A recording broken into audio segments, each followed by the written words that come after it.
Hai semua, selamat pagi dan juga salam sejahtera kepada semua pelajar. Jadi untuk hari ini kita masih lagi berada dalam bab 1 yang berkaitan dengan kedatangan kuasa barat ke negara kita.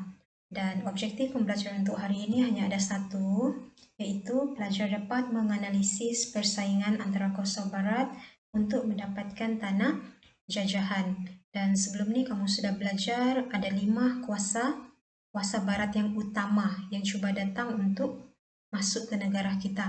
Tetapi untuk hari ini kamu akan belajar dan juga kamu akan nampak bahawa sebenarnya bukan hanya 5, ada banyak lagi kuasa-kuasa barat yang cuba datang ke negara kita ataupun ke alam Melayu untuk mendapatkan hasil untuk kepentingan mereka sendiri. Dan paling utama mereka mahu mendapatkan tanah jajahan. Okey, tanah jajahan itu dia merujuk kepada kawasan yang berada di bawah kuasa politik. Okey, contoh macam kita pernah berada di bawah tanah jajahan British. Okey, jadi British mempunyai hak sama ada dari segi politik ataupun ekonomi ke atas negara kita.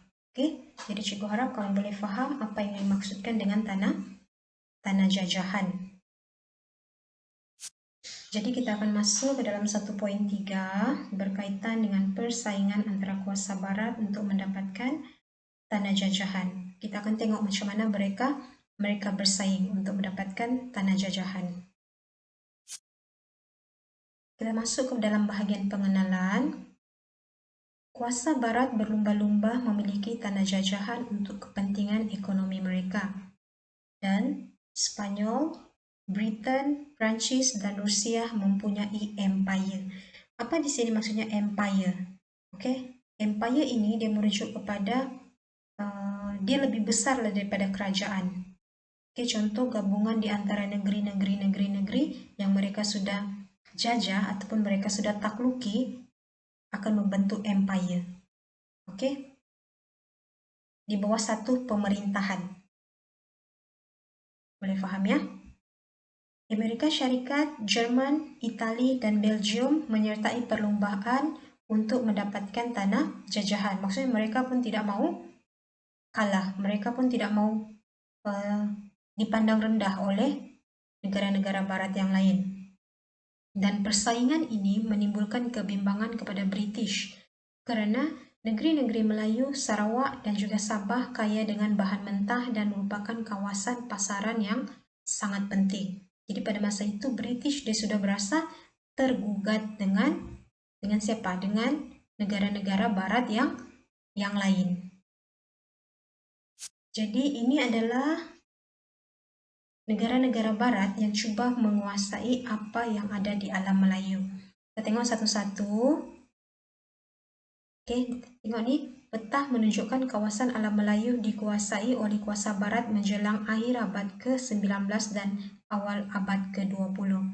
Kita tengok British. British menjadikan Kesultanan Brunei sebagai sebuah negeri naungan British. Maksudnya Brunei dia berada di bawah naungan British. Dia sudah menguasai Brunei.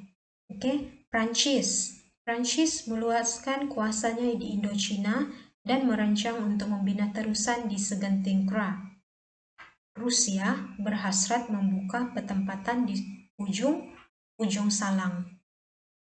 Jerman berusaha mendapatkan Pulau Langkawi. Amerika Syarikat ingin bertapak di Terengganu. Pihak persendirian iaitu keluarga Brooke pula mahu menguasai wilayah Sarawak. Dan pada tahun 1853 hingga 1905, keluarga Brooke memperluas kuasa pemerintahan mereka hingga ke sempadan Brunei. Ini berkaitan dengan Brooke ini kamu akan belajar pada bab-bab yang akan datang, bab-bab yang di belakang berkaitan dengan negeri Sarawak. Seterusnya, Syarikat Dagang British iaitu Syarikat Borneo Utara British ataupun SBUB, dia membeli wilayah-wilayah Sabah daripada Sultan Brunei dan juga Sultan Sulu. Okay. Dia sangat terdesak untuk mendapatkan hasil yang ada di negeri Sabah ataupun yang ada di alam Melayu. Belanda pula berusaha mendapatkan seluruh kepulauan Hindia Timur. dan Portugis berusaha mendapatkan Timur Leste, dan last kali Spanyol menaklukki Kesultanan Sulu. Jadi kamu boleh nampak di sini bukan hanya 5 sahaja kuasa, tetapi lebih sudah daripada 5 yang cuba untuk menguasai kawasan-kawasan di alam Melayu. Dan kenapa mereka mau meluaskan tanah jajahan mereka? Oke, sebab mereka menjadi kuasa nomor 1 di dunia. Oke, ada cikgu bagi tahu pada kelas sebelum ni bahwa apabila mereka menakluk ataupun mendapat tanah jajahan yang banyak, mereka adalah kuasa yang paling berkuasa di dunia. Oke, jadi untuk hari ini itu sahaja yang berkaitan dengan persaingan kuasa barat. Jadi cikgu harap serba sedikit cikgu dapat membantu pemahaman kamu berkaitan dengan tajuk ini, dan kita akan sambung lagi kelas untuk minggu akan datang. Okay, thank you.